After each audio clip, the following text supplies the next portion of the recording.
Okay, well, I'm gonna try this. Take a page out of Chad and Michael Sartori's book. Route recalculating. Turn left onto Kenbrook Drive, then turn left. You guys must not use GPSs when you do this. Okay. So I wanted to get this out because it's a response to the Peterson Murray video. Because something really struck me about it, which is the part toward the middle. I think it was maybe around the 45-minute mark, where Peterson talks about the Pieta, and how it's always struck him that this like kind of this ultimate moment of the mother, having to let go of her son is like make this sacrificing her son. And she mentions this as like an anti-Oedipal mother who's like kind of fails and like lets her child like stops protecting her child and lets them kind of be sacrificed to the world. And I have a deep problem with this, and it's not just like, this is not like a polemic against Christianity type problem. I do think that Christianity certainly informs the way he's coming at this, but actually I'm not sure that even for a Christian he's reading it right. Not that he is, but certainly that's kind of his worldview, at least in some ways. And I'm going to push back both kind of from a Jewish perspective, but also from from Vervaeke, because when he talked about this, it seems in sharp contrast to let's say Vervaeke's understanding of Christian agape. Right? Agape is this love that creates the other person, that like gives the other person. And Paul Vanderklein has said that this is like the best understanding of agape, but it's like this love that is neither consuming nor like self-identifying. Like, you're not trying to be at one with the other person, you're not trying to consume the other person, but it's a love that makes the other person a person. It makes the other a person. Right? And this was the whole, like Vervaeke has said, like, this is what Christianity was offering the Roman Empire, was that all the non-persons of the empire could now be persons, basically coming out of the, say, Judeo-Christian or really Jewish ethic that everyone is a person, whether they be a widow or an orphan, a child, an adult, a woman or a man. They're all persons, and all have intrinsic value and are all made in God's image. And great, okay. But that is very different than saying what makes someone kind of a person is, or is this, like I said, or say, is this willingness to sacrifice another, or their own child, especially specifically. And I think like this is really problematic, because I would say this is Peterson's kind of at the beginning of the let's say of the Abraham binding of Isaac story, almost, right? He's heard the command to sacrifice his son, but not the second voice. Withhold your hand, right? He's in the right direction, but he hasn't really seen the story for what it is, because there's two different ways to understand sacrifice, I would say, or two ways to understand the ways of what's happening,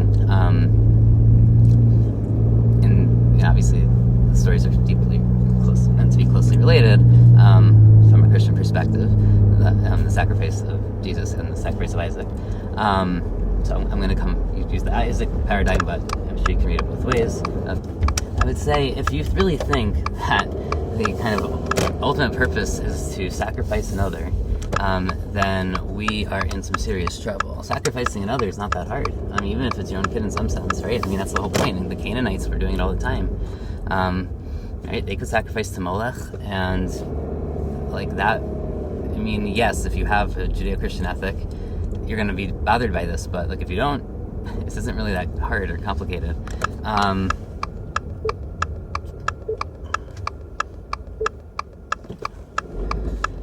So, what do we do with this? Sacrificing another is fundamentally wrong, according to the Bible, right? That's exactly the lesson we're not supposed to take. I mean, yes, you're supposed to be willing to give up another, but that's not really giving up another, right? That's the point, right? What are you sacrificing? What is the failure of the mother, in the anti-Oedipal complex? The failure of the mother is really,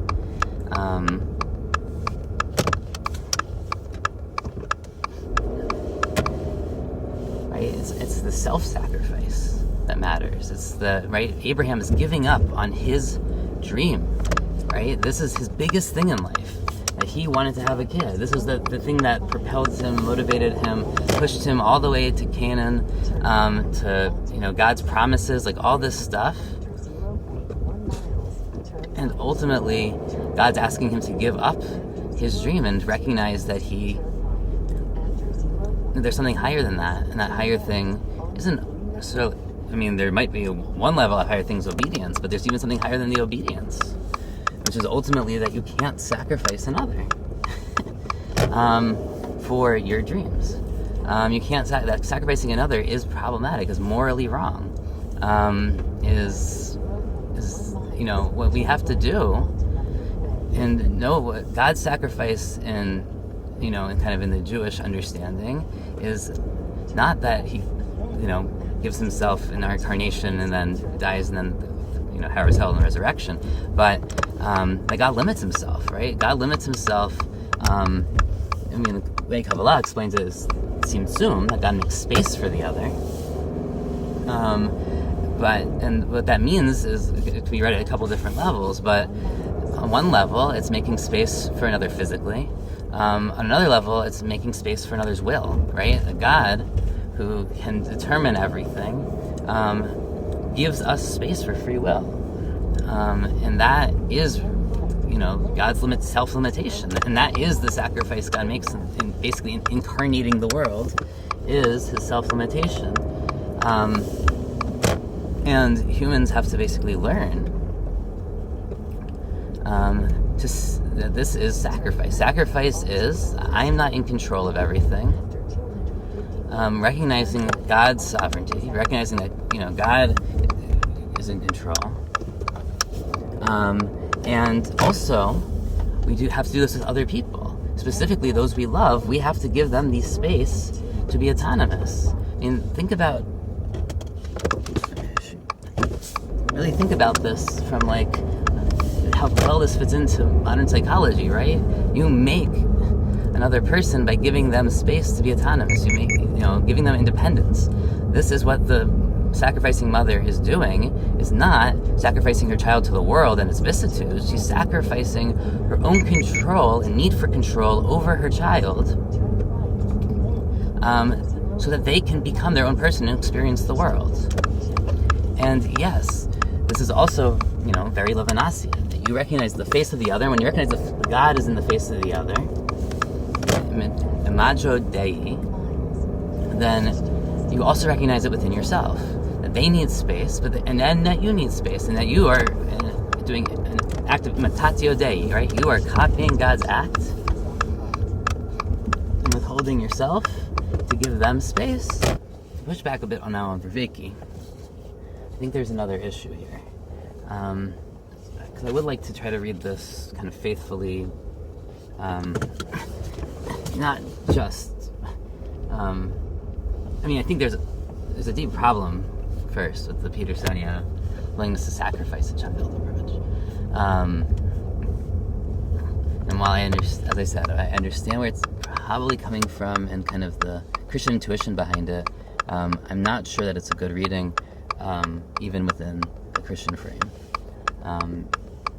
Right? Because we are called to be like Jesus, not like the Father for Christians. And that is a self-sacrificial mode, not a sacrifice of the other mode. But I'm sure, happy to take feedback on that. Okay. So, keep going. Onto Vervaeke. So what's the deal with this, framing it as love? And I think part of this actually has to do with both Vervaeke and Peterson focus on one of the three ways to make meaning, right? So Viktor Frankl, in the book that Man's Search for Meaning, I know Peterson loves it. I'm pretty sure Vervaeke does as well. They both have talked about it, I'm fairly certain.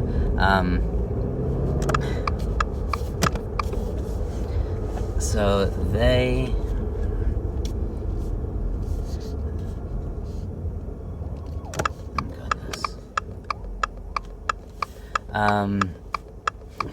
one of the ways is through meaningful experiences, and then that's really what Peterson was focusing here, right? Meaningful experiences. So you have this, like he was talking about, this balance of kind of the right amount of stimulus, of the kind of chaos and order in between these two things, and how it works as an analgesic and all this stuff. That's one way though of meaning making, right? There's another two, right? For Frankl, one, which we all agree on, is you can have meaningful work. Certainly Peterson has talked about this quite a bit.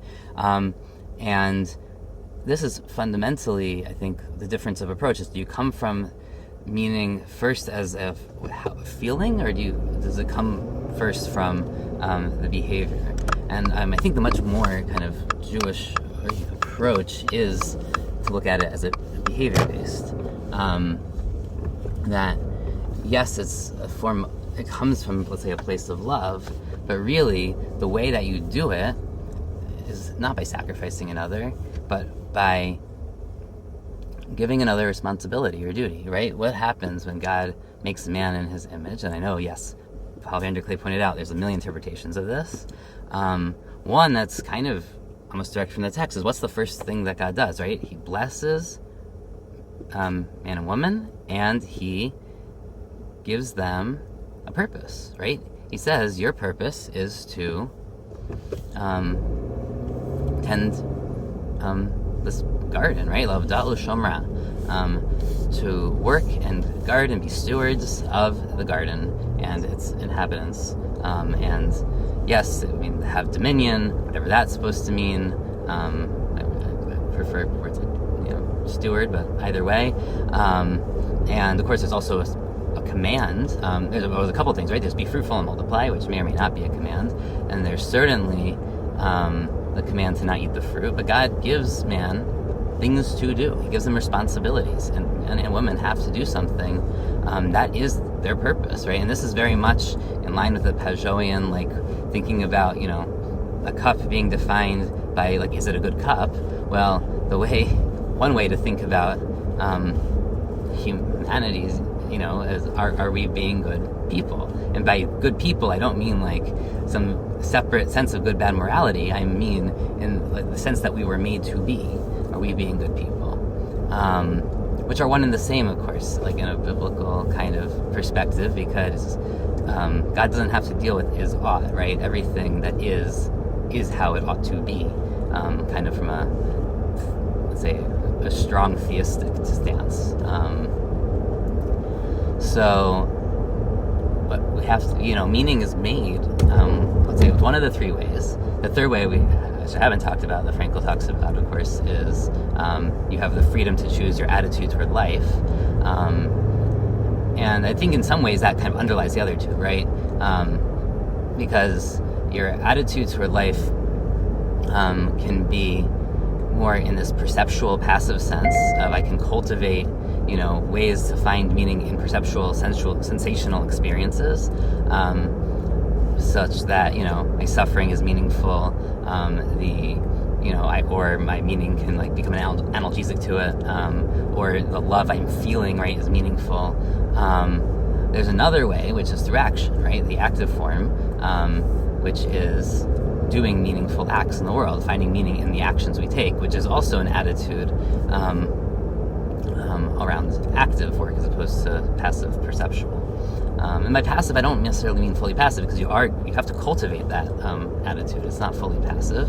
But when it actually happens, right, where you're in between these sensations at the border of chaos and order for Peterson, right? You're in between, but you're receiving those things as opposed to doing those things.